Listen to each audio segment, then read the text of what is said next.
Hi everyone, my name is Lena Nguyen. I'm a family law attorney. Today we're going to talk about what you should immediately do if you've been served divorce papers in Texas.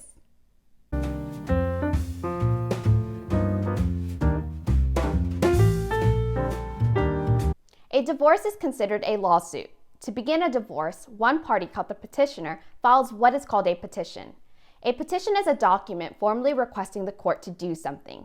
Generally speaking, they're probably requesting the court to do some or all of the following as it pertains to a divorce case: to split assets and liabilities, to resolve child-related matters, and of course, to grant them a divorce. Now, if you have been served, usually by a process server or a constable, you would have received a copy of the petition that was filed by your ex-spouse.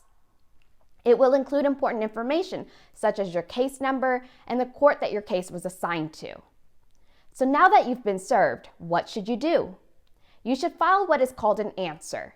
Counting from the day that you were served, you have to file an answer by 10 a.m. on the first Monday after 20 days have passed. Here are 6 things you should include in your answer.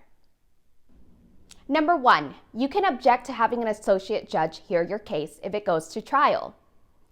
Every court has a main judge and an associate judge. A ruling or a judgment by an associate judge is not inferior to the main judge. Family court dockets are always packed and very full. It can take 1 to 2 years to get a trial date with the main judge. Because of this fact, some parties do not mind having an associate judge hear their case. They are usually more available and ready to handle a trial. Number 2, you can include initial pleas and motions. What does this even mean? Well, with your answer, you can include the following. A special appearance. This is a filing in which you dispute the court's jurisdiction. You're saying, hey, wait a minute. This court isn't even the correct court to hear my divorce case. Usually, a non-resident spouse will file a special appearance. B, a motion to transfer venue. This is a request to change courts. Generally, this type of motion is not granted unless you, the respondent, can prove that you will not get a fair trial because of any local prejudice. And C, a motion to dismiss. This is a request to dismiss the suit for divorce because due to the location of the parties and the witnesses and everyone involved in the case, and in the interest of justice, the suit should be decided in a more appropriate court.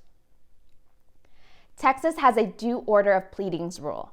This means that there is a specific order in which you are to file certain documents.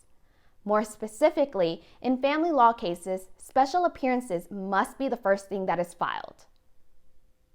Number 3, a general denial. The answer should contain a general denial. For example, respondent enters a general denial. This means that you deny everything your spouse wrote in the petition. Number 4, verified denials. A verified denial is different from a general denial because it must be made under oath. The following are verified denials. A, there was no valid marriage. B, another divorce suit is pending. C, a written document is not valid, like a prenup. Or D, no corporation or partnership exists. Number 5, affirmative defenses. Your spouse can list certain claims as a reason for the breakup of the marriage. An affirmative defense is a set of facts that defeats those claims. In family law cases, there are 2 types of affirmative defenses that are permitted. A, condonation. This is the forgiveness of a spouse's marital wrong. In divorce cases, condonation would forgive cruelty and/or adultery. So perhaps you committed adultery and your spouse included in their petition that that was the reason for the breakup of the marriage. In your answer, you can say, well, assuming that it is true, that your spouse forgave you. B, mental illness. Mental illness is an affirmative defense that you were mentally insane when the act was committed, and thus the claim by your spouse should not be a grounds for divorce. And finally, number 6, declaratory judgment. This is where the respondent can ask the court to determine whether the parties were ever even officially married. Please keep in mind all divorces are different. You might not need to include all 6 of the items in your answer. However, if any of the items that were listed pertains to your case directly, you must include it in your answer. Thank you so much for watching. Please give this video a thumbs up and subscribe to my channel. Also, if you live in Texas and would like a free self-help divorce kit, Please check the description box below to sign up.